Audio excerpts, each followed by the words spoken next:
तो साथियों, विषय यह था कि हम अपने भीतर का निर्माण करें। चूंकि माताओं की संख्या अधिक है, इसलिए बार बार चिंतन इस ओर जा रहा है कि हम सबका जन्म तो मां के उदर से ही हुआ है।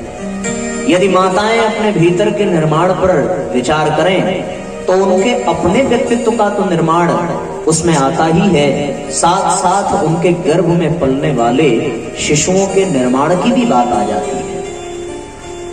यहाँ पर आओ बढ़े संस्कारवान पीढ़ी का कार्यक्रम जिससे आप सभी परिचित होंगे, वो बहुत सुंदर तरीके से चलाया जा रहा है, जो पूरे जिले में बड़ी सक्रियता के साथ इस पर काम हो रहा है। तो इस विषय के ऊपर चर्चा करना और भी समीचीन हो जाता है। वास्तव में जब हम किसी चीज का निर्माण करते हैं तो उसके सांचे पर विचार करते हैं। कोई भी आप वस्तु बनाइए तो उसका सांचा कैसा होगा, इस पर पहले ध्यान जाता है, मतलब उसकी आकृति कैसी होगी। और विशेष बात यह है कि मां के उदर में पलने वाले शिशु की सिर्फ आकृति ही नहीं, प्रकृति भी वहीं पर निर्मित होती है। किसी संत ने बड़ा सुंदर कहा है कि जो मां के गर्भ में पलने वाले शिशु हैं, उनका निर्माण जन्म के बाद विद्यालयों में नहीं, बल्कि जन्म से 9 माह पूर्व मां के गर्भ में ही प्रारंभ हो जाता है। क्योंकि इसलिए कि किसी भी वस्तु के निर्माण की आकृति उसके सांचे पर निर्भर करती है, और मां का गर्भ, मां का व्यक्तित्व और पिता का व्यक्तित्व उस नवनिहाल शिशु का सांचा होता है। जैसी आकृति सांचे की होती है, जैसी प्रकृति सांचे की होती है, वैसी ही आकृति और प्रकृति उस नवजात शिशु की हो जाती है। इस दुनिया के इतिहास को आप उठा करके देखें, एक जमाना हुआ करता था जब माताएं ऐसे नौनिहाल बच्चों को जन्म देती थीं, ऐसे शूरवीरों को जन्म देती थीं जो अपने आप में ऐतिहासिक होते थे। यदि वो भक्ति की दिशा में चल जाएं तो ध्रुव और प्रहलाद की तरह से भगवान को इस धरती पर उतरने के लिए विवश कर देते थे। यदि वो शूरवीरता की ओर कदम बढ़ा देते तो चंद्रशेखर आजाद और भगत सिंह जैसे महापुरुष बन जाते थे। यदि वो कवियों के क्षेत्र में जाते थे और भगवान के गुणों का बखान करने का निर्णय करते थे तो कबीरदास, मीराबाई और संत सूरदास और तुलसीदास जैसे प्रकांड विद्वान और कवि हुआ करते थे। यह कितनी दिव्य बात है। वो जिस ओर कदम बढ़ाते थे उस ओर ही उस लक्ष्य के उत्कृष्टता पर जाकर के स्थापित होते थे। इसके पीछे केवल और केवल उनका अपना पुरुषार्थ नहीं था, बल्कि वो जिस सांचे में पले, जिस सांचे में ढले, उनके व्यक्तित्व का भी असर होता था। और उनके नवनिर्माण का यह परिणाम होता था कि यह भारत देश की भूमि महापुरुषों की जन्मदात्री कही जाती थी, महापुरुषों की जन्मदायिनी कही जाती थी। अरसा हो गया जब ये सुनने को मिले कि इस दुनिया में आज कोई महापुरुष ऐसा है जो इस भारत देश का नेतृत्व कर रहा है। यदि हम टॉर्च लेकर के भी ढूंढने जाएं तो कोई ऐसा दिखाई नहीं पड़ता। उसके पीछे का कारण क्या है? उसके पीछे का कारण यह है कि आज उन आत्माओं को कोई सांचा नहीं मिल रहा है, कोई पात्र नहीं मिल रहा है जिसके गर्भ में वे प्रवेश करें और जिसको आधार बना करके वो इस धरती पर अवतरित हो।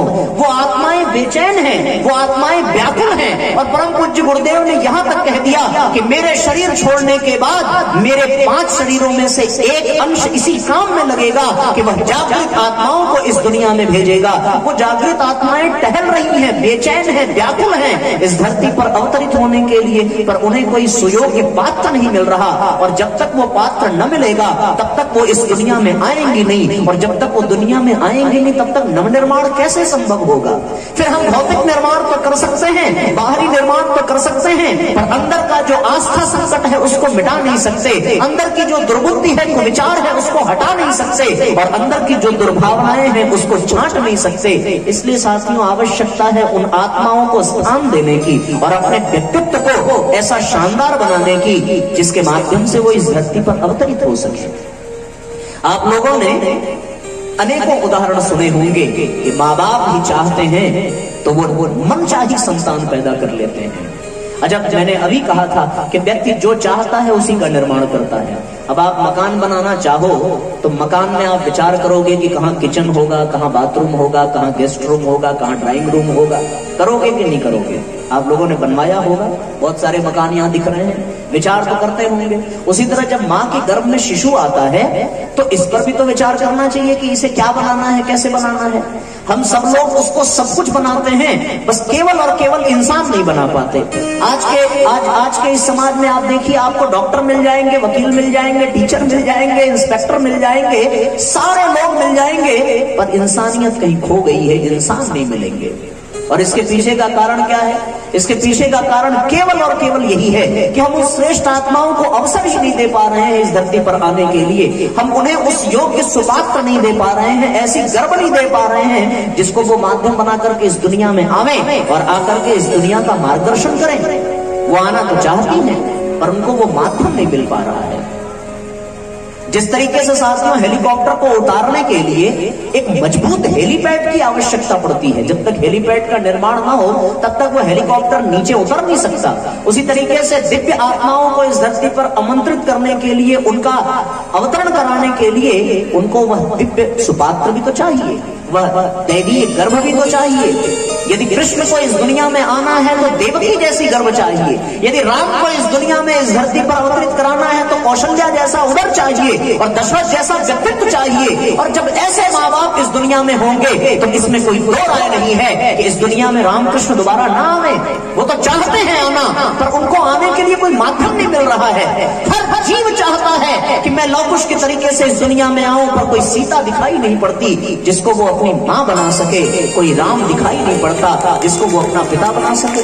और ऐसी स्थिति में क्या किया जाए? फिर एक ही बात निकल करके आती है कि उन आत्माओं को इस धरती पर अवतरित कराने के लिए हमें एक सुंदर सांचे की आवश्यकता है। और वो सांचा पदार्थों के लिए होता है, पर आत्माओं के लिए उस सांचे को व्यक्तित्व कहते हैं। और जहां श्रेष्ठ व्यक्तित्व होता है वहां वो आत्माएं दौड़ी हुई, खींची हुई चली आती हैं और इस धरती पर अवतरित होकर के नए नए इतिहास रचती हैं। उनके इतिहासों को देख करके आने वाली पीढ़ियां मार्गदर्शन प्राप्त करती हैं, बिल्कुल उसी तरीके से जैसे विवेकानंद जी से सुभाष चंद्र बोस ने पाया था, जैसे महात्मा गांधी ने हरिश्चंद्र से पाया था। साथियों, आवश्यकता है नए व्यक्तित्व के गढ़ने की, और उन व्यक्तित्वों को इस आधार पर गढ़ें कि हम सुंदर आत्माओं को इस धरती पर आमंत्रित कर सकें।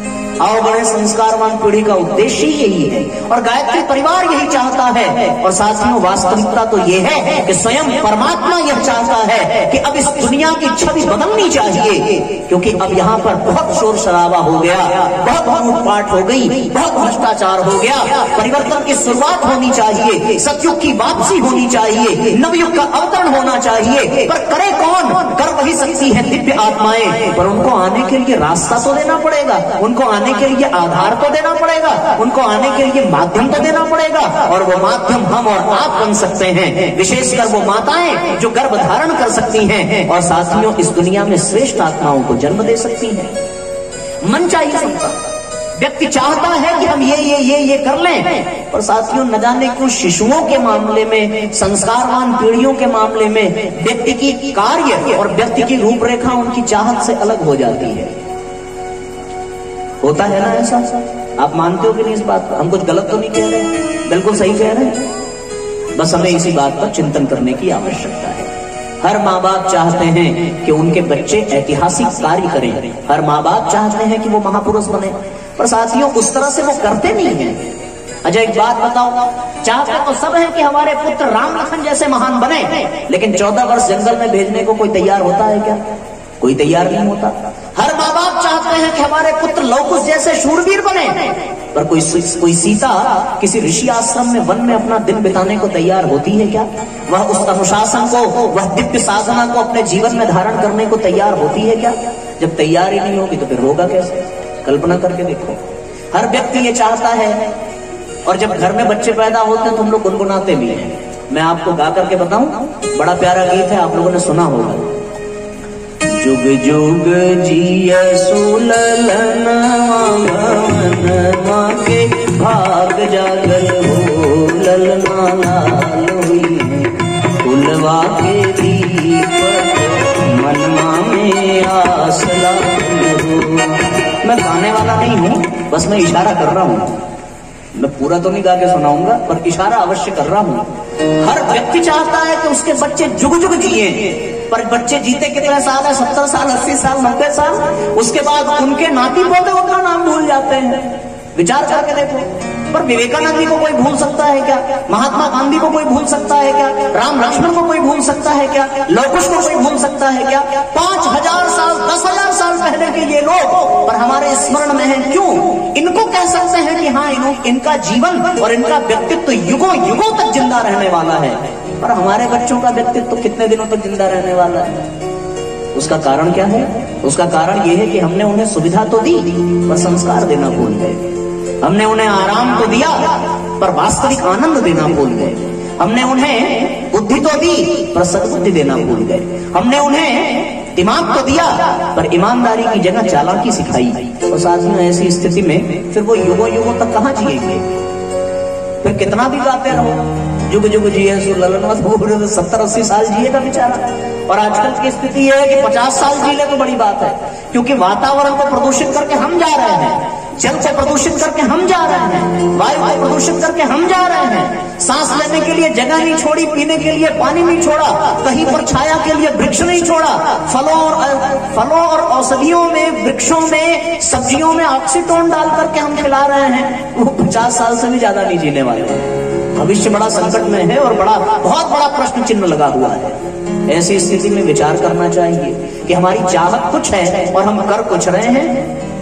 चाहत यह है कि बच्चे महान बने, पर वैसा काम नहीं कर रहे हैं। अब इच्छा कुछ हो और करें कुछ, तो फिर सही परिणाम मिलेगा क्या? मिलेगा? बिल्कुल नहीं मिलेगा। ऐसी स्थिति में विचार करना चाहिए। और विचार करने पर साथियों यही आता है कि थोड़ा अपने इतिहास में झांक करके देखें, जिन्होंने जैसा चाहा वैसा किया कि नहीं किया। फिर साथियों, ऐसे में एक नहीं अनेकों उदाहरण निकल करके आते हैं। आप एक बार विचार तो करके देखो, आप सोचने के लिए तैयार तो हो जाओ। और जैसे ही आप तैयार होते हो सोचने के लिए और अपने इतिहास में देखने के लिए, तो सामने दृष्टि पटल पर ऐसे अनेकों प्रसंग घूम जाते हैं, जहां से इस तरह की प्रेरणा मिलती है कि हम मनचाही संतान को जन्म दे सकते हैं। आपने मदालसा का नाम सुना होगा। मदालसा एक ऐसी महारानी थी, ऋतध्वज की पत्नी, जिसके 4 पुत्र हुए। और उसने गर्भवती होने से पहले ठान लिया था कि मैं अपने पुत्रों को ब्रह्मज्ञानी बनाऊंगी। और अपने 3 पुत्रों को उन्होंने ब्रह्मज्ञानी बनाया। उनके पति ने कहा कि देवी, यदि चौथा पुत्र भी ब्रह्मज्ञानी बन गया तो फिर इस राज्य को कौन संभालेगा? और फिर साथियों, कितनी सुंदर बात है कि उन्होंने अपनी इच्छा से अपने चौथे पुत्र को शूरवीर राजा बनाया और वो अलर्क के नाम से प्रसिद्ध हुए। पर 3 को ब्रह्मज्ञानी अपनी इच्छा से बनाया और चौथे को राजा अपनी इच्छा से बनाया। इसका अर्थ क्या निकला कि हम जैसा चाहें वैसा बना सकते हैं अपने बच्चों को। पर कितने दुर्भाग्य की बात है कि आज का 5 साल का बच्चा और माँ दुनिया से शिकायत करती है कि महाराज ये तो बातें सुनता नहीं है हमारी। और हमारे पास, हम जैसे लोगों के पास तो अनेकों लोग शिकायत लेकर के आते हैं। अक्सर माताएं ये शिकायत करती हैं कि बच्चा हमारी सुनता नहीं है। मैं माताओं से पूछता हूं कि आप उनके गर्भ में थे कि वो बच्चे आपके गर्भ में थे? फिर वो आपकी सुनते कैसे नहीं है? और मैं सत्य कहता हूं साथियों, इस दुनिया में यदि आतंकवादी हैं, इस दुनिया में यदि भ्रष्टाचारी हैं, इस दुनिया में यदि पापी हैं, इस दुनिया में यदि अत्याचारी हैं, तो उन पापियों, आतंकवादियों, अत्याचारियों का दोष बाद में है। उनको जन्म देने वाले माँ बाप का दोष पहले है। क्योंकि यदि उन्होंने सही से निर्माण किया होता तो इस दुनिया में न भ्रष्टाचार होता, न अत्याचार होता, न अन्याय होता। क्योंकि उन पापियों को तो जन्म हमने दिया है। इसलिए विचार करना चाहिए कि हम मदालसा जैसी यदि माता होने का जिम्मेदारी उठा लें तो इस दुनिया में ब्रह्मज्ञानी और अलर्कों की लाइन लग जाएगी। पर करना क्या पड़ेगा? बस एक ही बात, जब बच्चे माँ के गर्भ में आ गए मदालसा के, तो उन्होंने एक ही सूत्र बच्चों के जीवन में पिरो दिया। शुद्धोसी बुद्धोसी निरंजनोसी संसार माया परिवर्तनोसी संसार स्वप्नम त्यज मोह निद्रा मंदालसाम वाक्यम उवाच पुत्रम। साथियों, पुत्रों को ऐसे ऐसे दिव्य ज्ञान भरे वाक्य सुनाए और गर्भ में ही वह पुत्र ब्रह्मज्ञानी होकर के प्रकट हुए। अभिमन्यु का निर्माण किया था सुभद्रा ने और चक्रव्यूह के तोड़ने की विद्या उसे गर्भ में प्रदान की थी। हम लोग जब बच्चे गर्भ में आते हैं तो कौन सी विद्या प्रदान करते हैं? जरा विचार करो। माताएं फिर मूवीज देखने जाती हैं, उनके पिता जो हैं वो पार्टी में जाते हैं, मैं किसी एक वर्ग को नहीं कह रहा। और टीवी सीरियल में हम लोग सास बहू वाला वो फिर देखते हैं, आजकल तो बड़ा गजब चल रहा है। उसमें नए नए पैतरे सिखाए जाते हैं कि ननद कैसे भाभियों को परेशान करे, भाभी कैसे ननद को परेशान करे। ऐसे पैतरे टीवी सीरियल में आप देख सकते हो। और उसके बाद फिर जो बचा कुचा लोग कहते हैं साहब हमारे बच्चे बिना मोबाइल लिए खाते ही नहीं है। खाएंगे कैसे?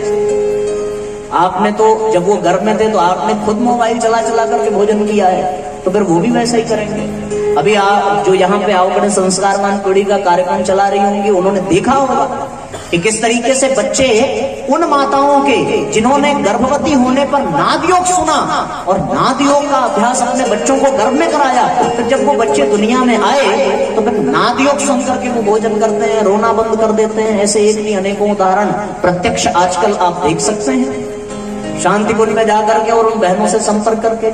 तो साथियों, कहने का तात्पर्य ये है कि हमें एक प्लेटफॉर्म देना पड़ेगा। वो आत्माएं आना चाहती हैं और आप ये मान करके चलो कि कल देव दीपावली है। सुना है कि देवता इस धरती पर आते हैं दीपावली मनाने के लिए, क्योंकि कल देवताओं की दीपावली है। आप विचार करके देखो, हम लोग भी ऐसा वातावरण तैयार करें, ऐसा व्यक्तित्व तैयार करें कि वो देव शक्तियां हमारे बीच में आ सकें और यहाँ पर नव निर्माण कर सकें।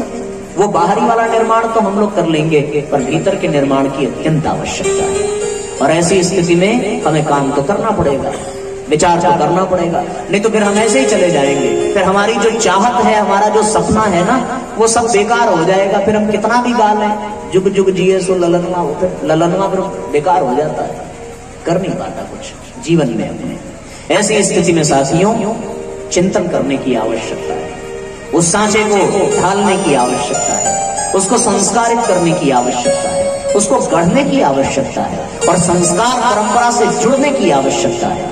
जब व्यक्ति संस्कार परंपरा से जुड़ जाएगा तो उसका व्यक्तित्व सुंदर बनेगा। आप कल्पना करके देखो, किसी भी मकान का निर्माण करना हो तो मकान से ज्यादा उसकी नींव पर काम करना पड़ता है। उसी तरह किसी शिशु का, किसी नए व्यक्तित्व का निर्माण करना हो तो उसके माँ बाप पर अधिक काम करना पड़ता है। परम पूज्य गुरुदेव के पास एक व्यक्ति गया और कहने लगा कि हम संस्कारी पुत्र चाहते हैं। गुरुदेव ने कहा तुमने बेटा बहुत देर कर दी। क्यों देर कर दी भाई, ऐसा क्या कर दिया? गुरुजी ने कहा कि देर बहुत कर दी, तुम्हें 100 साल पहले आना चाहिए था। व्यक्ति आश्चर्य से भर गया, गुरुदेव 100 साल पहले तो मैं था ही नहीं, फिर मैं 100 साल पहले कैसे आता? उन्होंने कहा संस्कारी पुत्रों को प्राप्त करने के लिए 5 दिन पहले से तैयारी नहीं करनी पड़ती, 100 साल पहले तैयारी करनी पड़ती है। भगवान राम उस वंश में आए जिस वंश में रघु जैसे पराक्रमी हुए, भगीरथ जैसे तपस्वी हुए, हरिश्चंद्र जैसे सत्यवादी हुए और महाराज दशरथ जैसे संयमी हुए। ऐसे कुल में, ऐसे खानदान में, ऐसे वंश में परमात्मा का अवतार होता है, जिनके पूर्वजों ने 100 वर्षों से भी अधिक, 1000 वर्षों से भी अधिक तैयारी की थी और तब जाकर के उन्होंने परमात्मा को इस दुनिया में आने का लक्ष्य पूरा किया।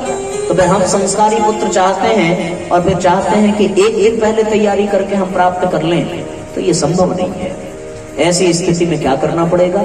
ऐसी स्थिति में हमें अपने व्यक्तित्व का निर्माण करना पड़ेगा। ठीक है, आज तक नहीं किया कोई बात नहीं, पर अब करें। इसी क्षण संकल्प ले लें कि हम अपने आप को इतना सुंदर व्यक्तित्व बनाएंगे कि साथियों हम अपने जीवन को धन्य बनाएंगे और इस दुनिया में आने वाली संतान को धन्य बनाएंगे। आप बोलोगे साहब अब तो जीवन अंतिम पड़ाव पर पहुंच चुका है।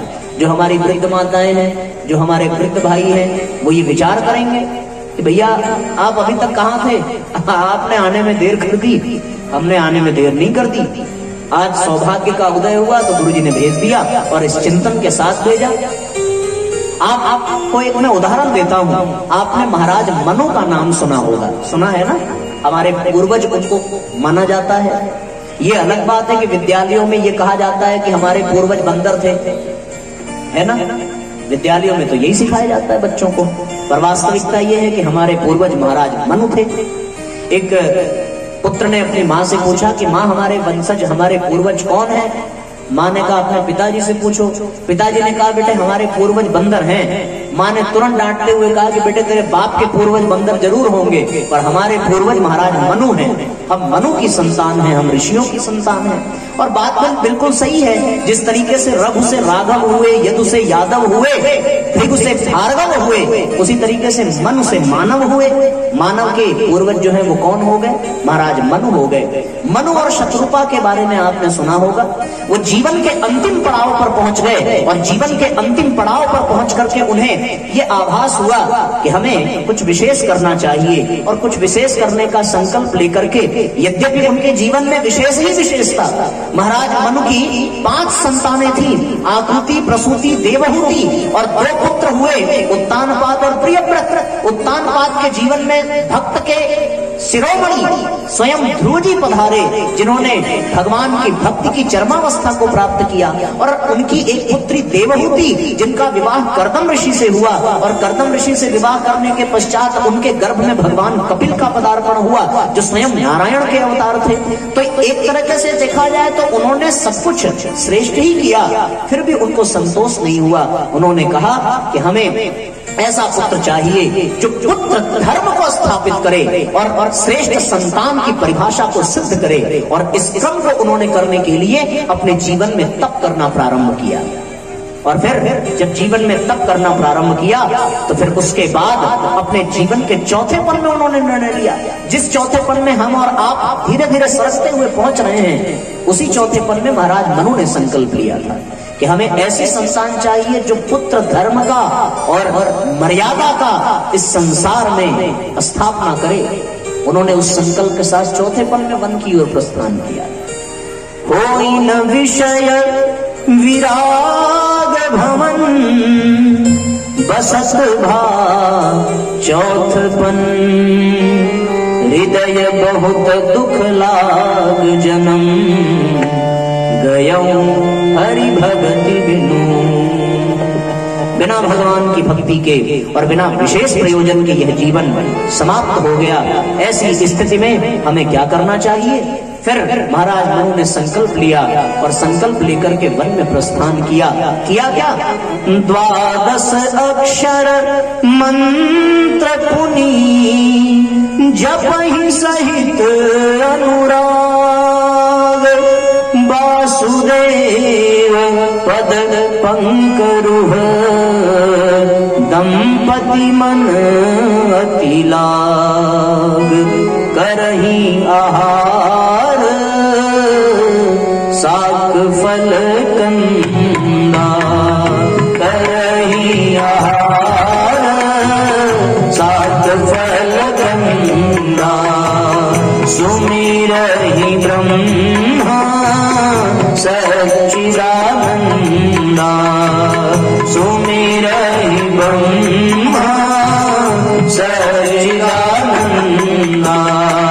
नेति नेति जेहि वेद निरूपा, नेति नेति जेहि वेद निरूपा, निजानंद निरूपा अनुपा, निजानंद निरूपा अनुपा, निजानंद निरूपा अनुपा, निजानंद निरूपा अनुपा।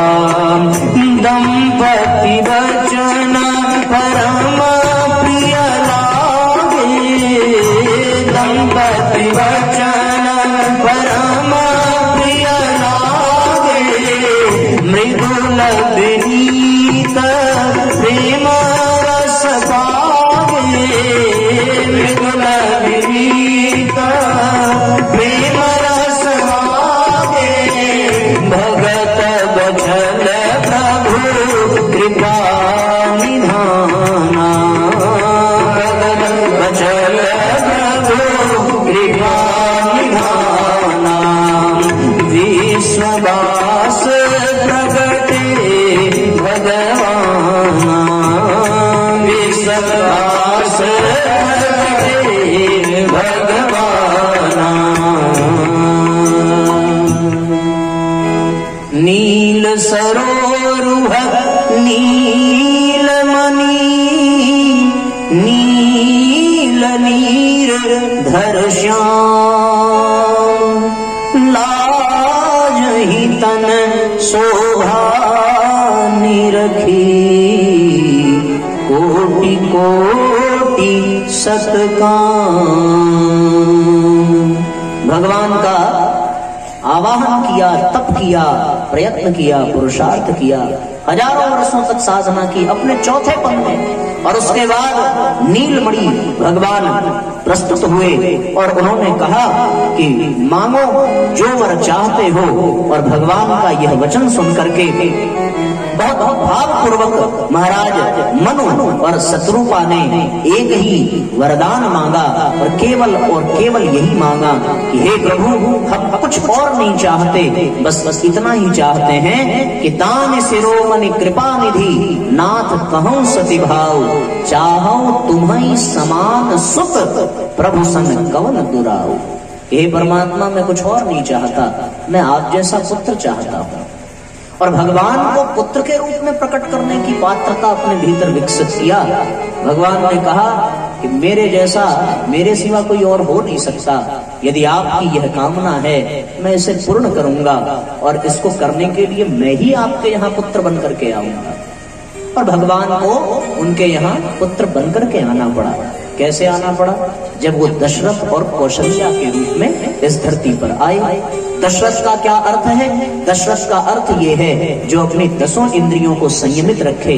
कौशल्या का क्या अर्थ है? जो हर कार्य में कुशल हो, ज्ञान में, भक्ति में, कर्म में, और ऐसी कुशलता जिसके पास हो उसको आधार बना करके परमात्मा पुत्र बन करके आता है। यही आपने देखा यशोदा और नंद के घर में भगवान आए। क्यों आए?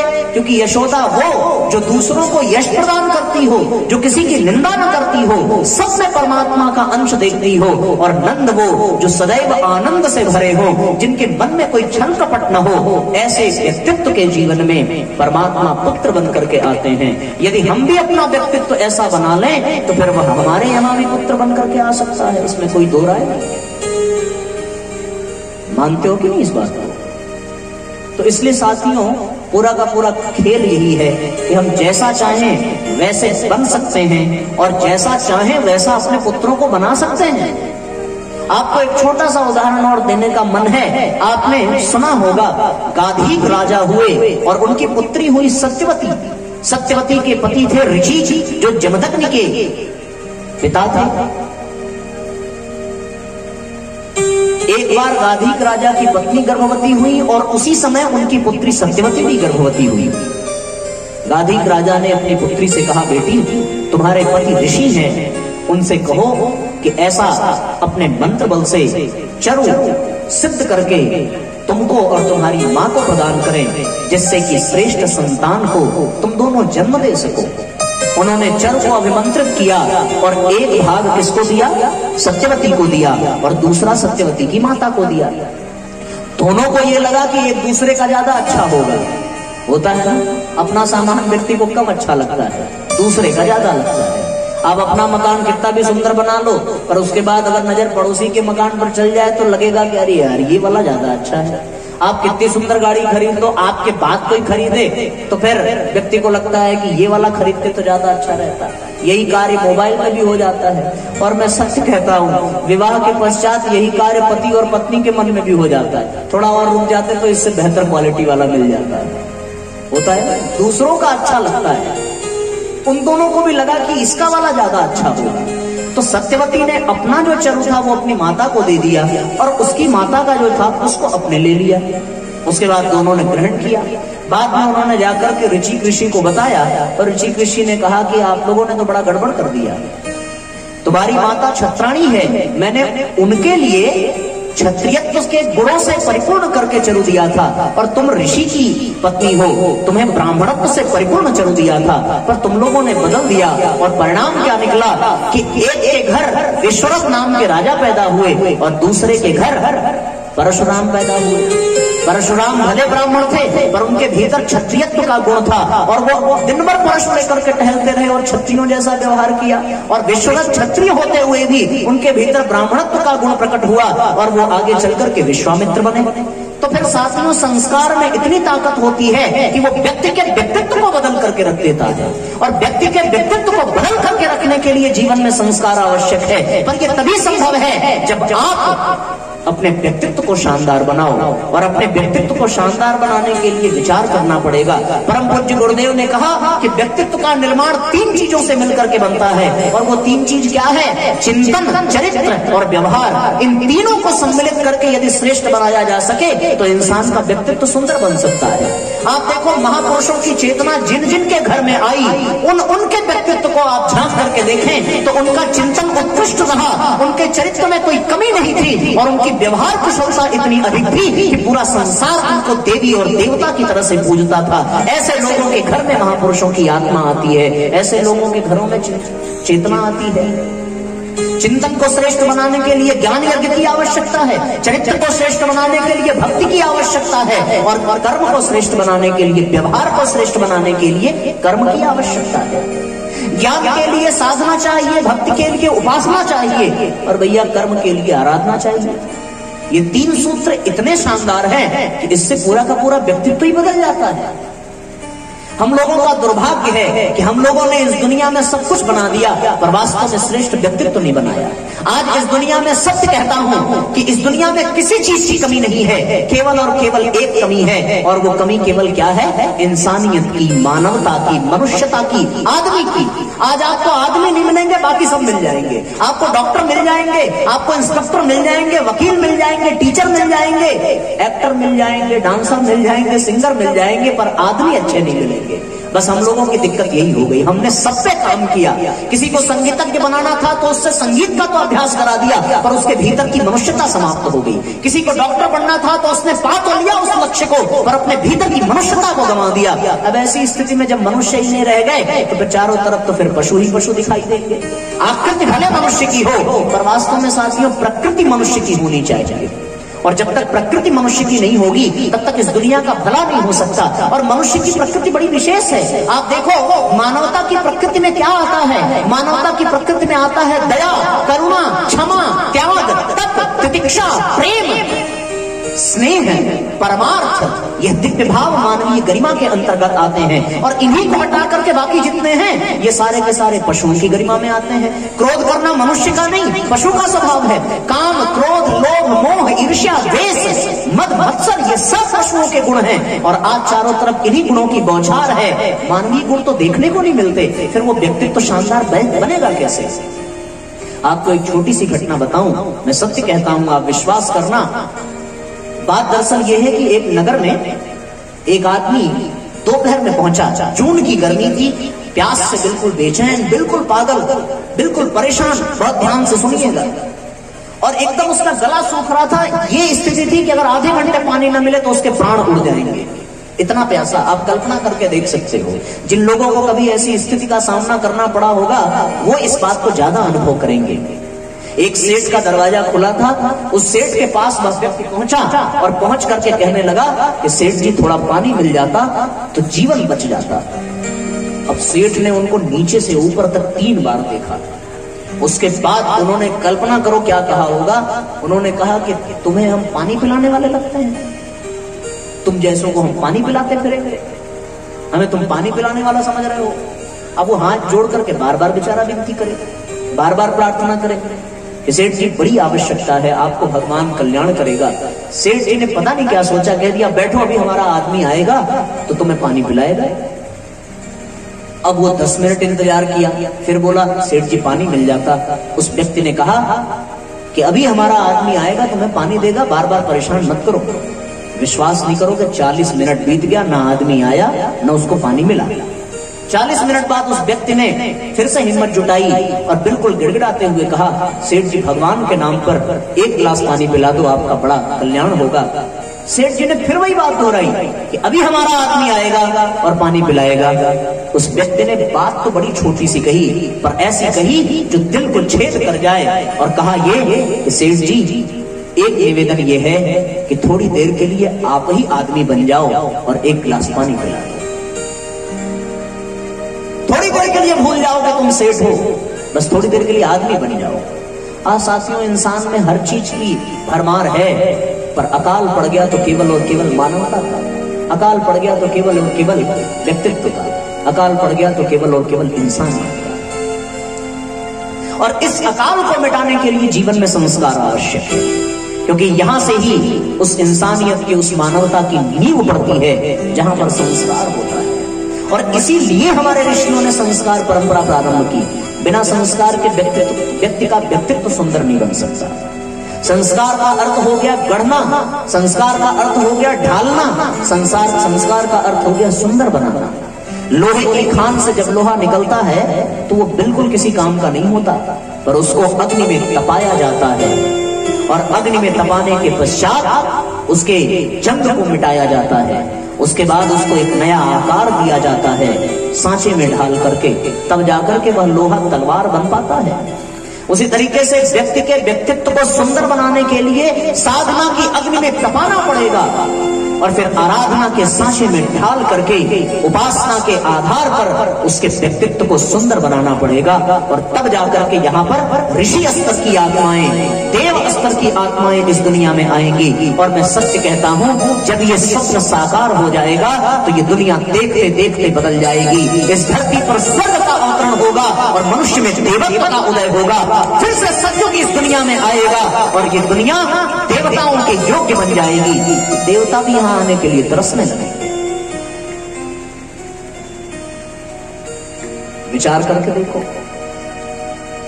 तो मैं अपने विषय को फिर से समेटते हुए उस दिशा की ओर चलूं कि हमें व्यक्तित्व की आवश्यकता है। व्यक्तित्व बनता कैसे है?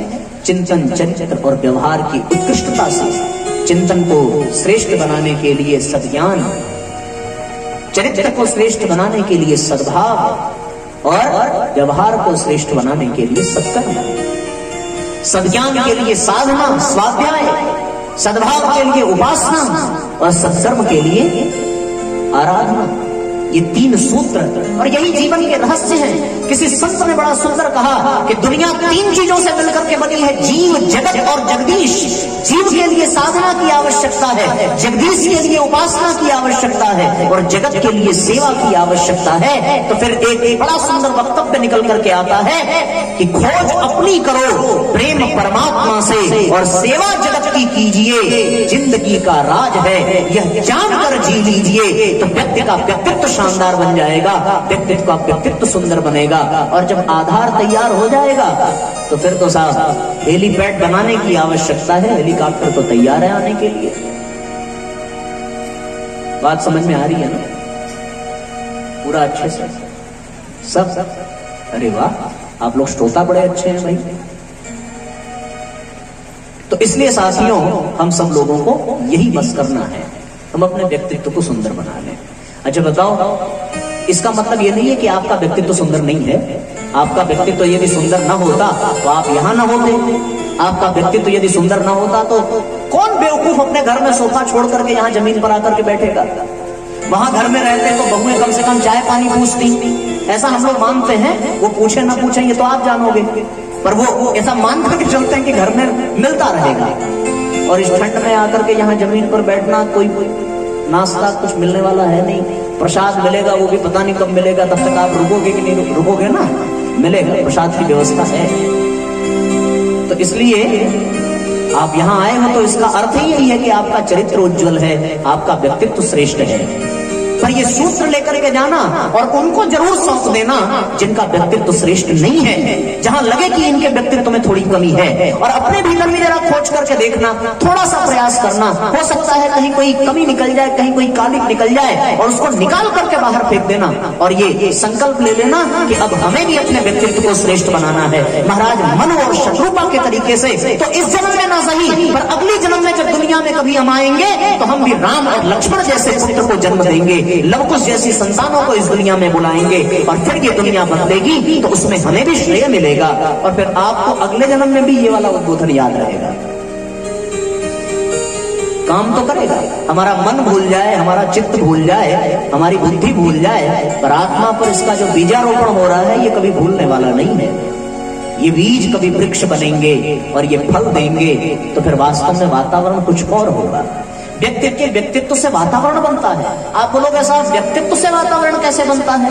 आपको एक छोटा सा प्रसंग बताऊं। जब श्रवण कुमार अपने माँ बाप को अपने कंधे पर बिठा करके ले जा रहे थे, तो जब वो मैदानों के राज्य में पहुंचे और वहां पर उन्होंने अपने माँ बाप को अपने कंधे से नीचे उतार दिया और माँ बाप को अंधा कह करके संबोधित किया कि अंधे तुम लोग उठ और अपने पैरों पर चल करके जा, हम तुझे नहीं ढोएंगे।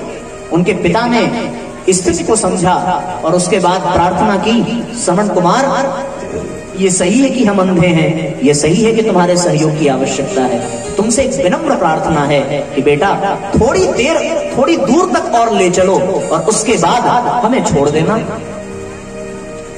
न जाने कहां से परमात्मा की कृपा हुई, सद्बुद्धि आई, श्रवण कुमार ने फिर से कंधे पर उठाया और थोड़ी दूर ले चले। जब मैदानों का वह क्षेत्र खत्म हुआ उसके बाद उनकी अकल आई और उन्होंने अपने पिता से क्षमा मांगी और फिर अपने पिता से ही पूछा कि पिताजी ये मुझसे कैसे पाप हो गया। उनके पिता ने कहा कि श्रवण तुम उस क्षेत्र में विचर रहे थे जहां भाई ने भाई का सम्मान नहीं किया, पुत्र ने पिता का सम्मान नहीं किया और पुत्र ने पितामह का सम्मान नहीं किया। वही वह क्षेत्र कुरुक्षेत्र था जहां पर रक्त की धारा बही और ऐसे स्थान पर पहुंच करके व्यक्तित्व का व्यक्तित्व डोल जाता है, क्योंकि व्यक्तित्व से ही वातावरण बनता है। और जैसे ही तुम उस वातावरण से बाहर निकले तुम्हारे भीतर का संस्कार फिर से जागा और तुम संस्कारवान बन गए। इसलिए साथियों हमें आवश्यकता है वातावरण बनाने की और ये बनेगा व्यक्तित्व के निर्माण से। आइए गुरु जी के शरण में चलें और चल करके उन्हीं से प्रार्थना करें कि गुरुदेव हमें सूत्र दो, हमें कोई संकेत करो कि हम अपने व्यक्तित्व को सुंदर बना सकें। दोनों हाथ ऊपर उठाइए, एक साथ जी भर के जय घोष करिए। फिर मौका मिलेगा कि नहीं मिलेगा पता नहीं कब मिलेगा। हम आपके साथ आज हैं, आज जी भर के जय घोष करें। अपने फेफड़े में सांस भरिए और जोरदार ध्वनि के साथ, यहाँ के लोग नहीं बोलेंगे, आपको ही बोलना है। बोलिए परम पूज्य गुरुदेव की। बस एक बार आजा गुरुदेव की शरण में, बस एक बार आजा गुरुदेव की शरण में, बस एक बार आजा गुरुदेव की शरण में, बस एक बार आजा गुरुदेव की शरण में। जीवन सफल बनेगा, जीवन सफल बनेगा गुरुदेव की शरण में, बस एक बार आजा गुरुदेव की शरण में, बस एक बार आजा गुरुदेव